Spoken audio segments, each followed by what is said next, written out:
already started with this, and I remember talking about this, and um, we were talking about how famines and drought and conditions like, pandemics or epidemics, how they affect the food security. Remember, globally, there is widespread hunger, and it arises because of these famines or droughts or political instability. They also has a big role to play in uh, making people insecure about the food. So that's where we sort of had ended. You guys understand, we were talking about how there are some children in Somalia. They are just waiting for their daily ration to be fed at a shelter. So this kind of a food that they get is kind of very minimal, minimal, some basic nutrients only they can get, just porridge, just some rice, some beans maybe, which is not enough for their growth. But hey, that keeps them going, meaning at least they are surviving. So, and when you are in such a situation, at least you have something, if even if it's not too much. Okay, so we also spoke about how much food do we need, means we that's what I'm saying, like a good diet is very, very essential for any person to be healthy, especially children. They need the right nutrients, they need the right amount of calories so that they can be productive and energetic, because little kids are growing, their metabolisms are so high. So in that case, they really need something more than just basic needs, because they are growing, their growth, they have a growth spurt which requires a lot of these nutrients like calcium, magnesium, iron. Of course, the from them, they need protein, they need carbs, they need lipids, they need everything. But apart from that, they also need these minerals, these vitamins, and we don't want them to suffer from these deficiencies. So but that's not the reality. The According to the United Nations Food and Agriculture Organization, it says that nearly 3 billion people, which is almost half of the world's population, still suffer from mineral, protein, or other vitamins deficiencies. Now, these deficiencies result in many types of illnesses, and some of them are really serious. Like here, we can see there are children who are having this illness that's called marasmus and kwashiorkor. So kwashiorkor and marasmus occurs a lot in people that are found in Somalia, in Africa, basically, not the Southern Africa, but in the other parts of Africa, because these children are malnutrition. Malnutrition means that they undernutrition is different. Malnutrition is different. You guys might want to understand that. Undernourishment would mean that they are not getting enough calories, that is recommended calorie for on daily basis, right? That's undernourishment. They don't have enough food to eat. Malnourishment, on the other hand, means that their nutritional values or their nutrients in the food that they are consuming is imbalanced or unbalanced, because like they may not have enough iron in their diet, they may not have enough calcium in their diet, they may not have enough protein in their diet. So that's what we mean by malnourishment. So we know in general that if our diet does not consist of iron, then we get anemic. I guess our hemoglobin count becomes low and we are considered anemic, right? You might have seen that with, people around you or yourself, because I had a very low iron content like few months back. So I can see it happens because of our busy lifestyles. We are not able to always find the right food. But here we are talking about these dietary deficiencies, and these people in African countries, they have a lack of protein. And when little children, they, which is their development or growing years, they don't get enough supply of protein in their meals, they get these diseases called kwashiorkor and marasmus. And both protein and calories are lacking for them. So kwashiorkor is a West African word which means a displaced child, meaning a child is deprived of nutritious milk when a baby is born. And marasmus means to waste away, which is a severe condition in children who lack protein and calories as well. The child that suffers from severe marasmus is basically will look emaciated, okay, or like they will, emaciated means they look very, very thin. You can literally see this kid's rib cage being shown, like they are very, very thin, they are shrunken or shriveled. They don't have a proper body structure. Because of that, there's hardly any meat or flesh on their body. They are just like bony skeletons. You can literally see them like that.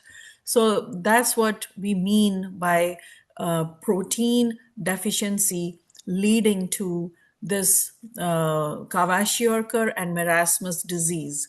Now, apart from protein, like I said, there are other minerals that we need. And I already mentioned about iron. Deficiency of iron results in having anemia.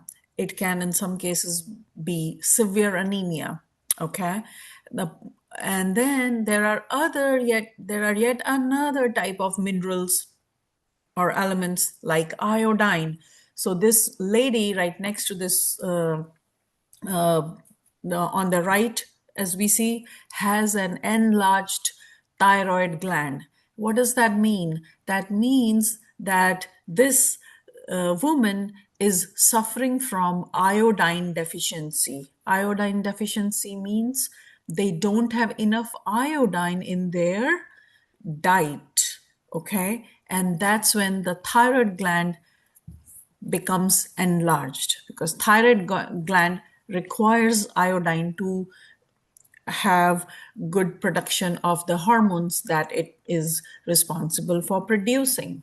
So back in the day, like I said, I saw a lot of people having this enlargement of the thyroid gland. And we may not have it here so much in US, because as we know, we are much more cognizant about this problem. We are more aware, and the grocery stores are shelved with salts. If you might have seen those salts, say iodized salt, Morton salt. Have you ever seen the container? It will say iodized salt. So that iodine is mixed in that table salt, and that's what, if we consume, we are not deficient in that particular mineral, which is iodine in this case. Okay, so what happens, what are the harmful effects of having malnourishment is, or they get all these illnesses, and these conditions lower their resistance to diseases and infections. Okay, and in some cases, these children can have permanent disabilities. It could be their mental level and their physical. Of course, we can already see their physical growth is not up to the mark, their development is not up to the mark, but at the same time, they can also develop some mental debilities as well. And overall, they are resistant to diseases and infections. And that's how it goes when you don't get enough or food, enough meaning malnutrition, when you don't get enough nutrients in the diet that you are eating. So the best way to stay healthy is to eat a lot of vegetables and grains. As you can see in this Harvard food pyramid, you have on the lower level, it tells you that you eat a lot of vegetables and fruits, you eat a lot of healthy fats and oils, you eat a lot of whole grains and dairy products. At the second level, meaning eggs and sparing amounts of meats and processed foods, a solid base of regular exercise, and you see all this tells you that you need to have a regular exercise or a sport. You have basketball, you have tennis ball, you have shoes, dumbbells, and they all are showing you that maintaining a healthy lifestyle will also include that you exercise regularly. Okay, because that also is part of being you know a healthy person.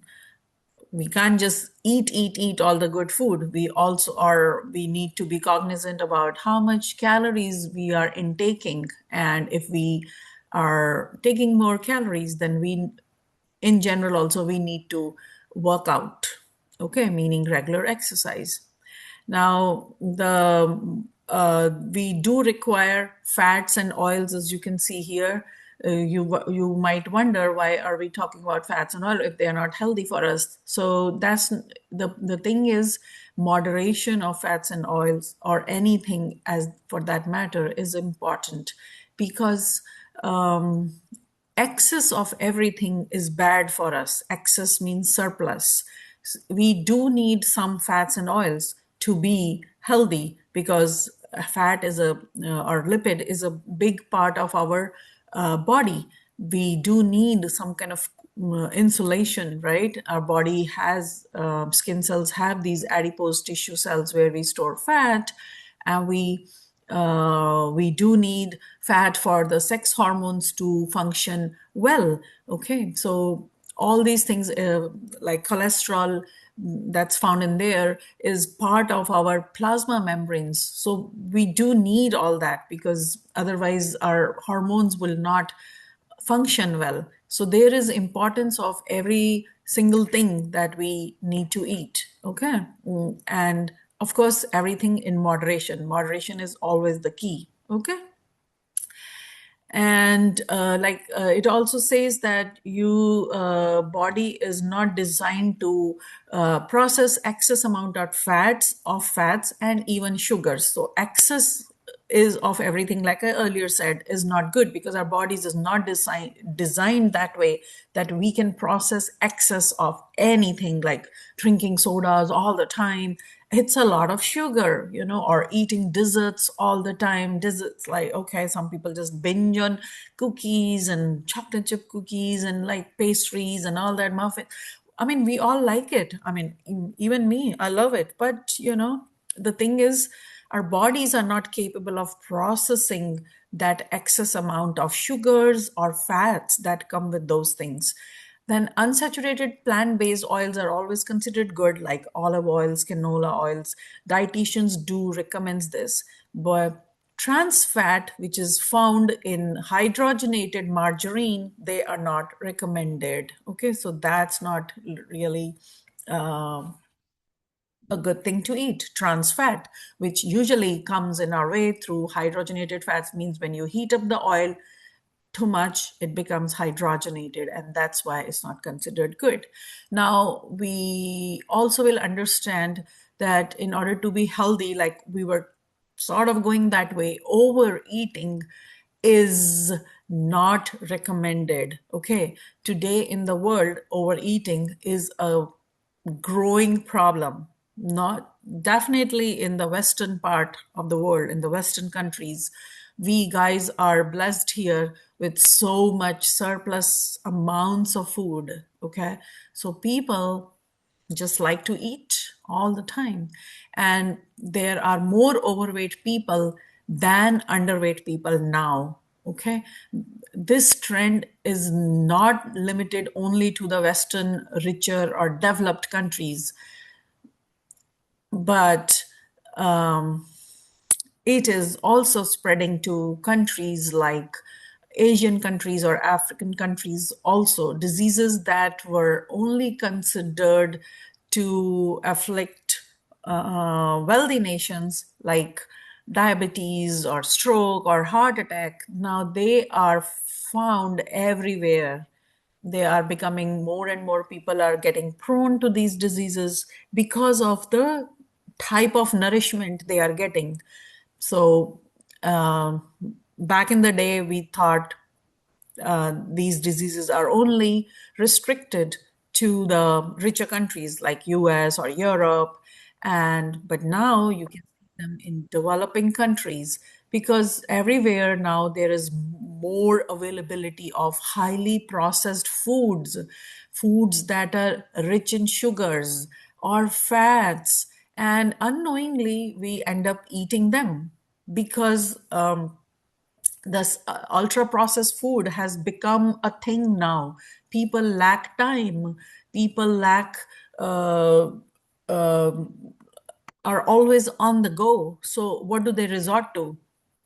Drive through, McDonald's, Wendy's, Whataburger, whatever, not just that, everywhere they'll go, they'll just grab a bag of, they'll grab their lunch, because they're on the go. They are so busy in between classes, their jobs, everything is so demanding. So they don't have time to cook a healthy meal in their own kitchens, even if they can, because their lifestyles have become like that. They are driving so much and then they whatever their job is so demanding that they hardly find any time. So that's what has led to obesity. So obesity, 64% of Americans have become overweight, and that rate has gone up from 40% from the last 10 years. Okay. And about one third of us, of people, are seriously overweight or obese. Okay. And this chronic obesity, like we said, is a growing worldwide problem now. It's not just restricted to US anymore, but we can still see US in this chart. We can see US, which is a wealthier country, richer country. The number of overweight people exceeds far more than underweight. So, as you can see, the red bar indicates the underweight people in the year 2016. Okay. But this dark blue bar is the number of people that have increased. You see how much it's like it has exceeded insanely, in this year. And this graph, the lower blue, light blue bar is indicating the number of overweight people in the year 1960. So you see from the year 1960 to the year 2016, people have insanely overweight, and the ratio of underweight to overweight is so large. You can see underweight are hardly there. Same thing, pretty much on the same lines. You can see the graph for United Kingdom and from Canada. Okay. And even France, because all these are considered rich, wealthy, developed countries. Okay. And if you look at Japan, China, and India, they are not considered very rich countries or wealthy countries compared to these. So you see, obesity is much lesser here, this graph, right? The dark blue one is much lesser here. But even they are increasing, because if we compare the 2016 overweight percentage with the um, 1960, it has increased considerably in Japan. It has increased a lot in China. It has increased a lot, I would say, quite a bit even in India. In 1960, there were hardly any Indians who were overweight, but now we can see at least 20%, 19 to 20% are overweight. And we still in India, you can see there is a lot of underweight people, which is like close to 35%. Okay. They are still a lot more than overweight. But in wealthy countries, the underweight people are way below than overweight people. Okay, so that tells us that the richer, the wealthy country, the developed countries like United States, United Kingdom, Canada, France, they all are gearing towards being obese. Okay, so and obesity is kind of a chronic disease now. It's growing worldwide. It has grown. So we really have to take care of how much we eat, how much our daily calorie intake is. We shouldn't be exceeding it. Okay. So when we say more, yeah, there is more production of food, meaning there is overabundance of the food supplies in many of the parts of the globe. But there is still global hunger, and the reason is that the food is not very well distributed. The food resources are not very well distributed. Even in developing areas, there is lack of food production is not always the cause of hunger. Okay, because global food wastage is a lot, especially in these rich countries, developed countries. There is 30% of food production, 30% of the food goes to waste. Okay, and that will be like 1.3 billion tons annually, as food is spoiled, during transit, during storage, or it is thrown after it is prepared.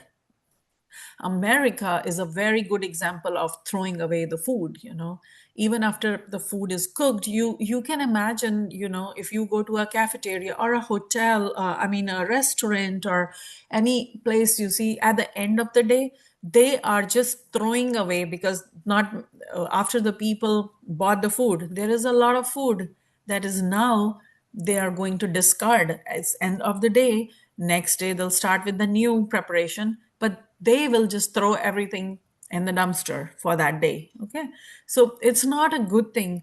I know that's what we mean by this imbalance, because the food distribution is very, very unbalanced. I wish before throwing they could give that food, they can to some poor people who cannot afford food, or there are some undernourished people. If there was a way they could do it. I know there is something called Too Good to Go. I believe I spoke about it in the class also. They do charge us, although it's minimal, but still, at least I believe, I hope that there is some way we are saving that food. Okay. So now biofuels also have boosted the commodity price, meaning new policies in US and Europe are promoting biofuels that are made from crops like palm oil, corn, farm, soy, and sugarcane. So that also has led to the increase in the production of these crops.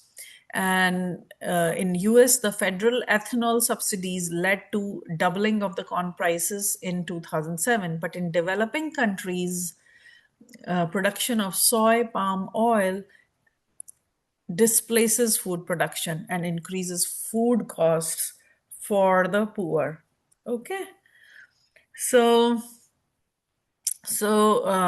we can, biofuel is what? Biofuel is when you can use these crops like corn, palm, and soy, and even sugarcane to drive our cars. Okay, so bio means life. So that's your plant. Fuel is the fuel that we need for our cars. So these we can extract, you know, fuel from these trees or these crops, and this is an important strategy for supporting the farm economies in wealthy countries. Okay, as the increasing demand of the fuel keeps the prices high, these new policies have led to global increases of production of these three crops a lot, especially soy, corn, and palm oil, and even sugar cane. Okay, so production of soy palm oil in developing countries. displaces their food production and increases the food um, cost for the poor people. Okay, now another question is, do we have enough farmland to grow more crops and feed more people than we currently have on the earth?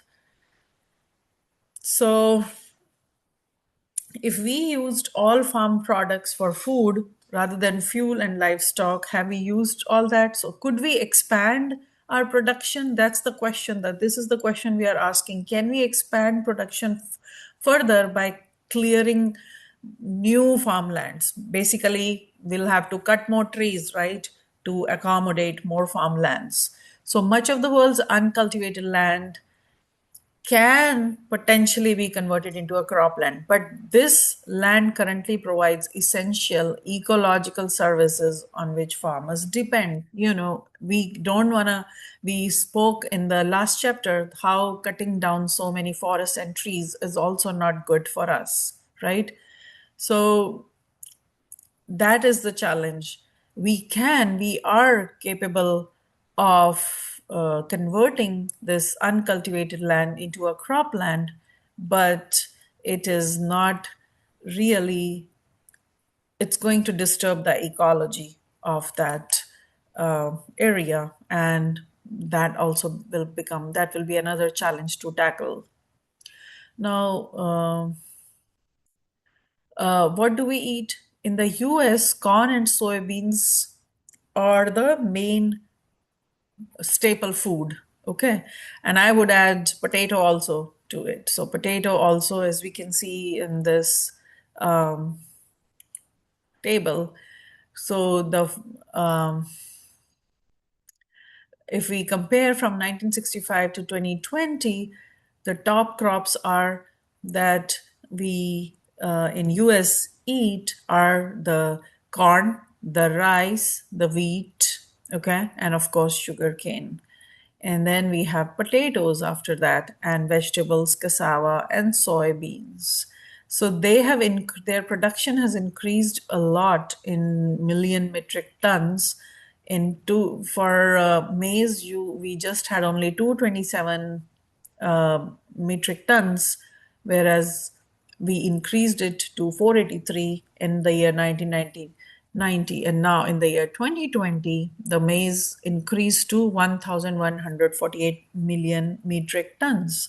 Same thing goes for rice. It has also gone above, if it not that high as sugarcane or maize, but still a lot. So, so that's what we mean that in the US, corn, soybeans are and potatoes are our soy staple food, whereas other countries like India, China, and Japan, they have wheat and rice as their major crops that they like to eat. Now, production of major food crops in the US, you can see here corn and soy and wheat. Okay, and they are on the rise.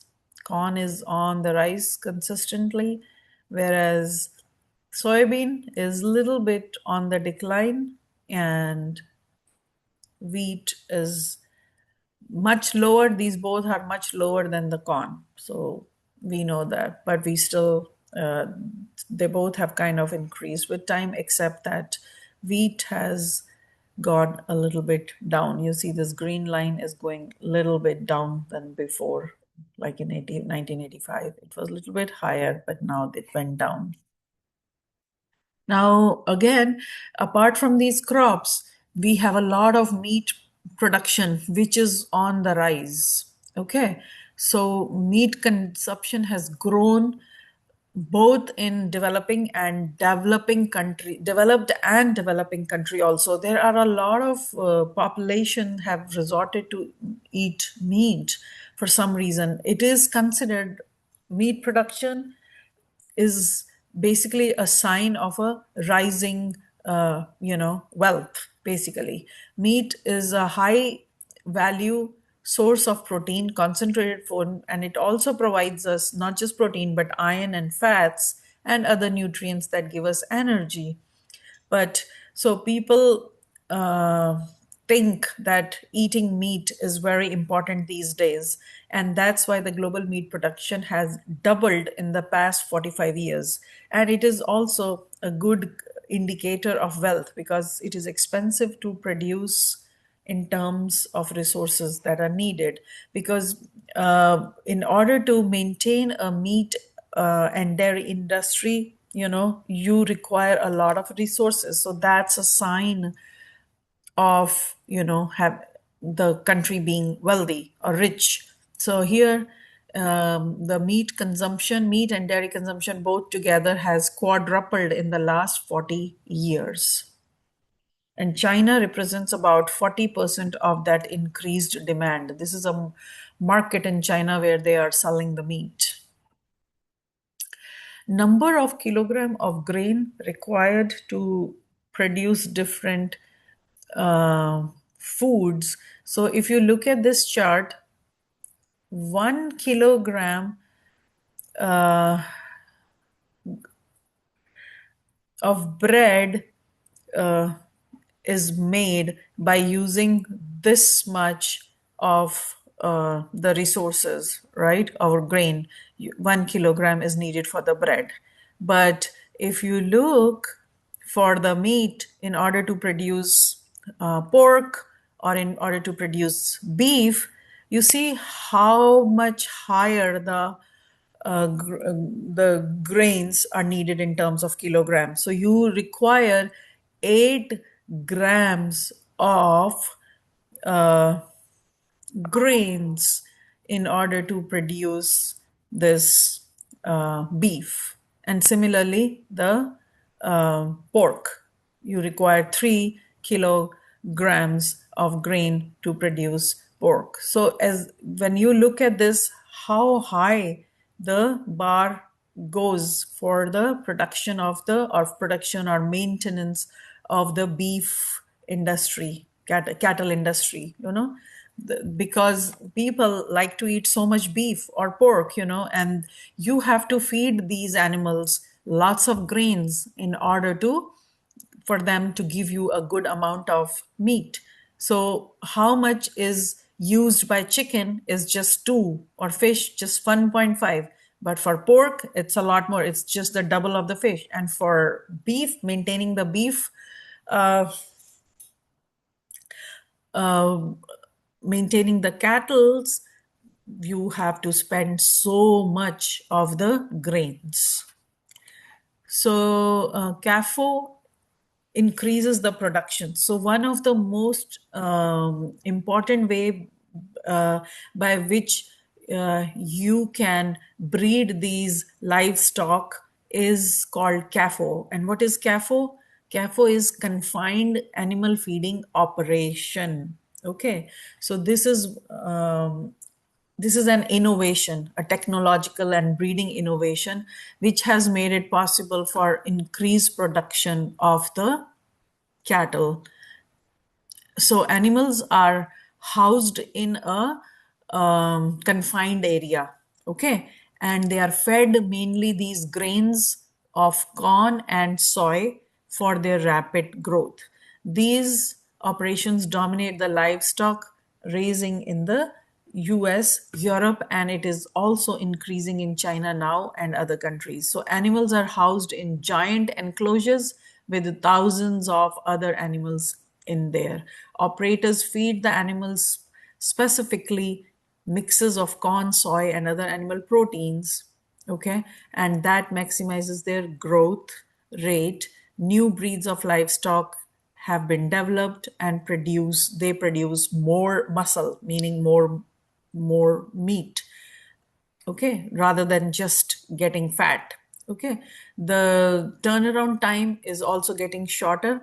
A US chicken producer can now turn baby chicks into chicken nuggets that you guys love in just about 8 weeks of growth.